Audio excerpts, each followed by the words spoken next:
Ever since black people in America got their freedom, turning our struggle into cool has been our claim to fame. Whether it's taking the worst food possible and turning it into soul food, taking nothing to be happy about and complete struggle and turning it into blues, or taking hand-me-down clothes from our older brother that we can't fit and just cranking that Soldier Boy and no one noticing that your clothes look ridiculous on you, we find a way to make it look cool. Even whenever we are oppressed, we make it look cool. Police won't leave us alone. F the police. We even turned the N-word into our own word, made it so cool that others want to use it to make themselves sound cool. But every now and then we miss the mark, like with the noose tie. I don't know what my man was thinking when he came up with this one, but there will be no reason to put a noose around our neck to be hung or to hang from our necks. No thank you, sir.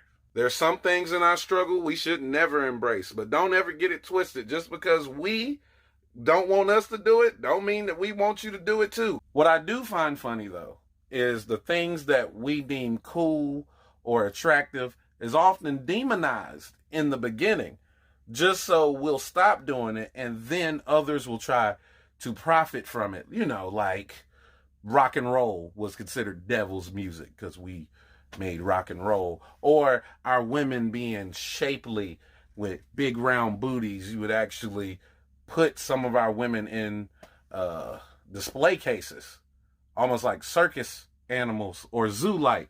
And then now it's trendy to get fat transfers into your butt so you'll be shapely like black women, and get fillers in your lips to have full lips like black women. It's very strange. Or what about sagging? You know, sagging. Oh, that was looked at as, that's what thugs do. It's classless. It's tasteless. Now, it's designer? I gotta give them credit, because that's some diabolical stuff. To give somebody their freedom physically, but then own their likeness on the back end. Profit from everything they created. That's how you end up being named Prince Rogers at birth, and then later not being able to call yourself by the name you were given and have to go by a symbol or the artist formerly known, because even though you own your body and your choices, someone owns your likeness. Can you imagine dying and your family doesn't own your memories? So your family will have to pay for your burial, funeral costs, and everything, but when you die, your music or your arts or whatever it is that you created, the price of that goes up, and your family never sees a dime because you didn't own your masters. Isn't that amazing?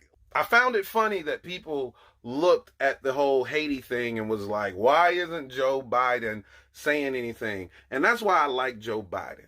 You know what I mean? Joe Biden was like, there's no reason to address this. I addressed this years ago. Why is Biden so concerned about Bosnia and not about Haiti? Is it because blacks are involved in Haiti? Blacks are what at stake in Haiti, and in Bosnia they are European whites.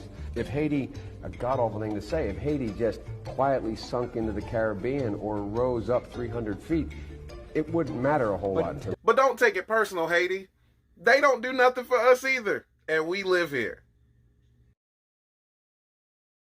Oh yeah, before I forget, if you are in Connecticut this weekend, I'll be performing live at the Stress Factory in Bridgeport, Connecticut. Yes, if you live in Hartford, Connecticut, you may have seen me perform in Hartford before. I'm not performing in Hartford. I'm not booked to perform in Hartford. This is the closest I will get to you. Yes, I know it's about an hour away because the only way I can get to Bridgeport is to fly into Hartford, so I know exactly how far you guys are.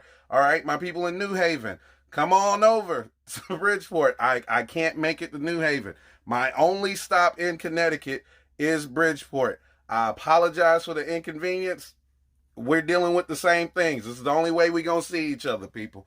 All right? Hopefully I see you guys there. If I don't, I completely understand. For those who are coming out, be ready for a hell of a show.